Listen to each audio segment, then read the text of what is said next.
Salut tout le monde, j'espère que vous allez bien aujourd'hui. Moi ça va plutôt pas mal, on se prépare tout doucement pour les fêtes. Alors comme d'habitude, on n'oublie pas de s'abonner et d'y mettre le petit pouce. Ça sera gentil de votre part. Aujourd'hui je vais vous montrer une recette de préparation, pas vraiment de cuisson parce que la cuisson c'est plutôt classique. Je vais vous montrer comment désosser et mariner un gigot d'agneau. Alors pourquoi désosser? Alors on peut ne pas le faire évidemment. Vous voyez, vous avez un grand os là et un os là. Alors je pourrais très bien dire je le mets au four comme ça. Sauf que quand je suis à table, j'ai pas très envie de me battre avec la viande. Donc je vais enlever cet os là et je vais enlever cet os là. Et donc au niveau de la marinade, je vais faire un petit mix avec de l'huile d'olive, des herbes de Provence, un peu d'échalote, un peu d'ail des ours et je vais piquer l'extérieur avec de l'ail frais. Et ensuite, je vais vous montrer comment ficeler la bête. Là-dessus, je vais mettre un peu d'oignon, un peu de carotte et je vais le badigeonner avec de l'huile d'olive et donc des herbes de Provence. Et il va passer comme ça, tranquillement, jusqu'à demain matin. Et c'est seulement demain que je le mettrai au four. Voilà, je vais vous expliquer tout ça. A tout de suite. Voilà, donc moi j'ai préparé déjà les composants de ma marinade. Ail, échalote, verre d'oignon. Ça c'est pour demain. Je vais y mettre de l'ail des ours, cueilli et préparé par mes soins. Et je vais y mettre du poivre.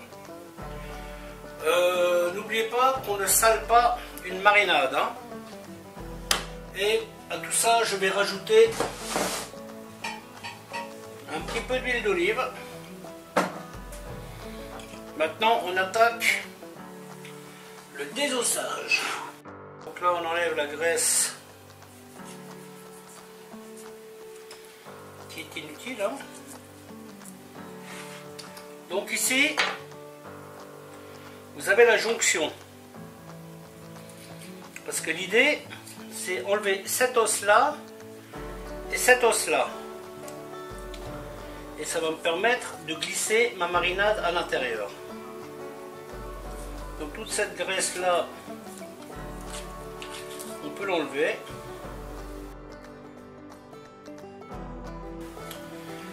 Donc là, vous voyez, je suis arrivé sous l'os. Donc maintenant, je vais continuer de longer.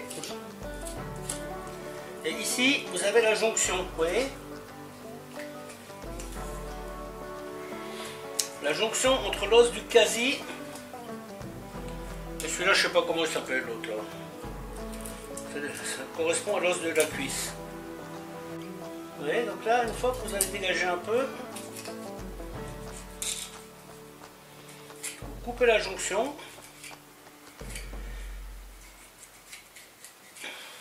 Et vous mettez des petits coups de couteau.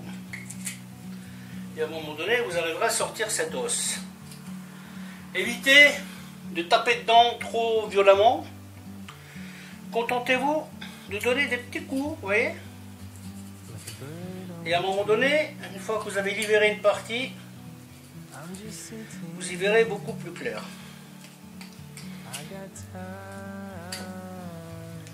Ici, là, il y a une petite pointe, là.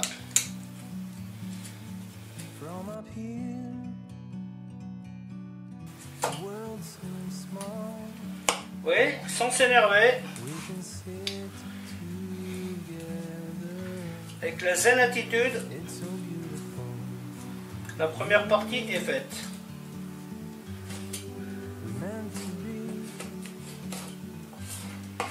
Voilà, ah ouais, c'est un os un peu biscornu. Vous voyez, voilà. Celui-ci, normalement, il ne devrait pas y être. Mais les bouchers, là, en fait, bon, ça je le sais, cette info-là, ils coupent les bêtes en deux, vous voyez, donc... ce sont des bouchers qui font un vrai travail de boucher, il n'y a pas de sous-vide chez eux. Voilà, donc une fois que j'en suis à ce stade, j'en profite pour vérifier un peu la propreté. Voilà, hop. Voilà, ce petit bout il va me servir pour plus tard. Voilà. Alors on enlève un maximum de graisse et on en laisse un peu quand même. Hein. On vous fera une belle croûte. Ça, vous voyez, c'est pas un travail insurmontable. Hein. Ça. Ensuite, on enlève ce qu'on appelle le parchemin. C'est une fine pellicule qui est sur l'agneau, vous voyez, comme ça.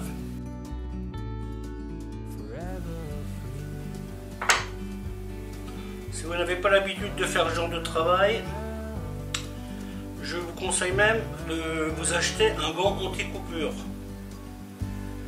Alors on n'est pas super à l'aise pour travailler avec, c'est vrai, mais il vous protège les doigts.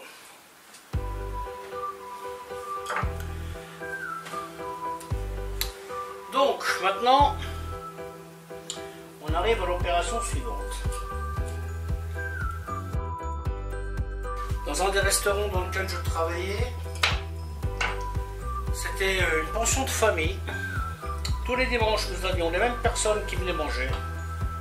Et tous les dimanches, systématiquement, c'était gigot d'agneau. Et comme le gigot était découpé en salles, ben nous on faisait ce travail. Hein, pour que le serveur ne soit pas embêté. Hein.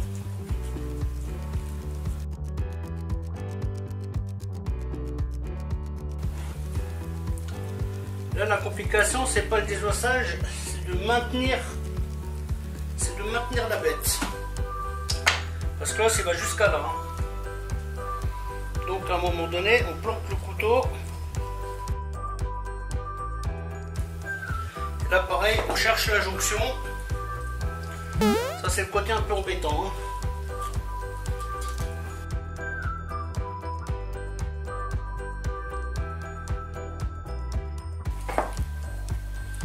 Et là, vous la voyez, la jonction. Je suis en plein dedans.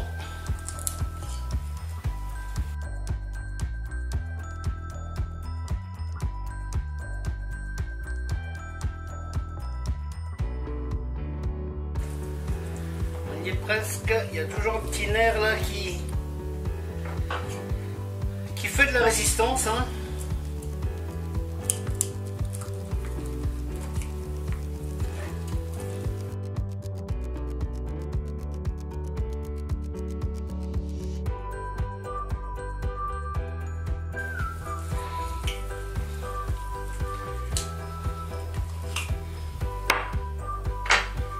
Et voilà la bête. Et voilà. Il nous aura fait suer celui-là. Alors si vous avez envie de faire un jus, tout ce que vous avez à faire, c'est que vous cassez les os grossièrement. Hein, et puis vous faites de la même façon que le fond brun. La recette elle est en ligne. Hein. Voilà. Et donc là, vous voyez, maintenant j'ai une belle poche là. Ici je ne veux pas y toucher. La souris, on va la laisser comme ça. Voilà. Ensuite, on va préparer la petite marinade.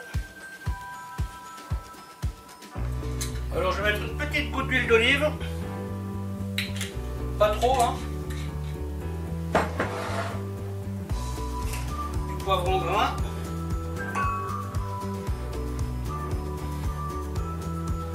Un petit peu de romarin frais.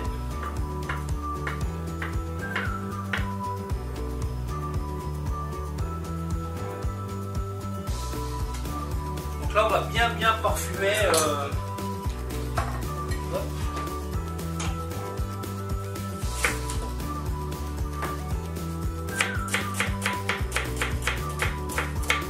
Un petit peu d'échalote.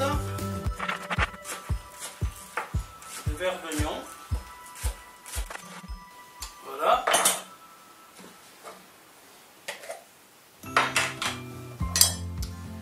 Et ensuite de l'ail des ours.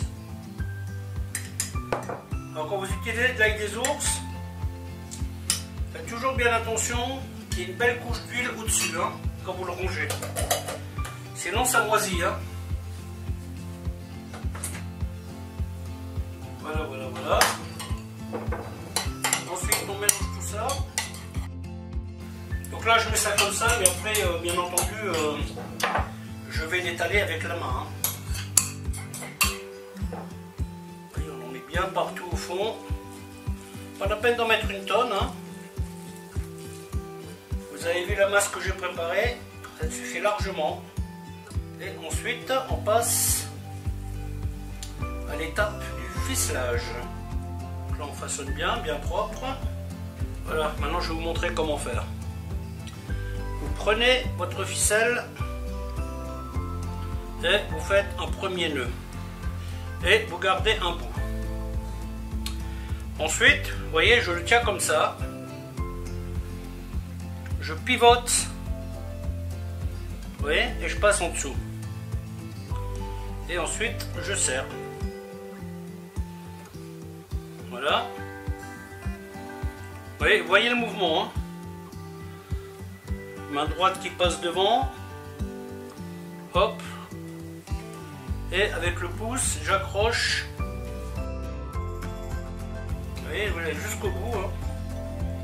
Alors, il faut serrer un peu, mais pas comme une brute. Hein. Ça sert à rien. Ensuite, je retourne. Je mesure. Et ensuite, je passe en dessous. Et là, normalement, vous devriez retrouver le petit bout que vous avez laissé. Et vous faites un nœud. Vous voyez ? Ce stade, on n'est pas loin du bout. Alors, vérifiez quand même qu'il soit bien ficelé. Hein. Vous voyez, par exemple, là, je vais rajouter un fil. Parce que j'ai vraiment envie qu'il tienne bien. Cette partie-là, elle risque rien, hein, vu qu'elle est en chausson. On passe à l'opération suivante. Piquer à l'ail. Ouais, je coupe un ou deux, hein, c'est pas la peine de... Et ensuite, vous piquez et vous glissez l'ail dans le trou que vous avez fait. Vous voyez, hop. Alors vous en mettez autant que vous voulez. Hein. Si vous avez beaucoup l'ail, vous en mettez beaucoup. Si vous n'aimez pas l'ail, vous n'en mettez pas. Ah, c'est vous qui voyez. Pour ça, je vous le conseille de le faire après avoir bridé la viande. Parce que du coup, votre ail ne sort pas. Hein. Vous voyez, à ce stade, le plus gros est fait. Hein. Demain, vous le sortez du four. Tac, tac, tac, tac, tac, tac, tac, jusqu'à ici. En cuisine, c'est un peu ça. Hein. Où vous avez du travail en amont. Et après, vous êtes à peu près tranquille. Ou alors, c'est facile en amont et vous galérez par la suite. Hein. Donc, chacun doit faire son choix. Qu'est-ce qui est le mieux pour lui? Personnellement, j'aime bien ce système-là. Parce que demain, je vais me poser. Et ça va très bien le faire. Voilà, voilà. Ça commence quand même à avoir une tête sympathique comme ça. Hein. Je ne sais pas ce que vous en pensez. Voilà donc ma petite plaque. Ça sera la plaque de marinade. Hein. Ça sera pas la plaque de cuisson. Voilà, je badigeonne un peu. Hop. Demain, il n'y aura plus qu'à mettre du sel. On met tout ça au four. Là, je ne vais pas le cuire à basse température comme la dernière fois. Là, je vais le cuire de façon traditionnelle. Hein, four à 180 degrés. Vous voyez, donc là, je mets un peu au fond. Herbe de Provence. Un peu de poivre. C'est ce qu'on appelle une marinade sèche. Hein. Comme il n'y a pas de liquide, à part un peu d'huile. Voilà, et d'ici demain soir, ben, tout ça, ça va bien parfumer mon gigot. Déjà, rien que les odeurs, quand on prépare, sont très intéressantes. Hein. Pareil, un petit peu de romarin. On filme et au frigo. Voilà, voilà.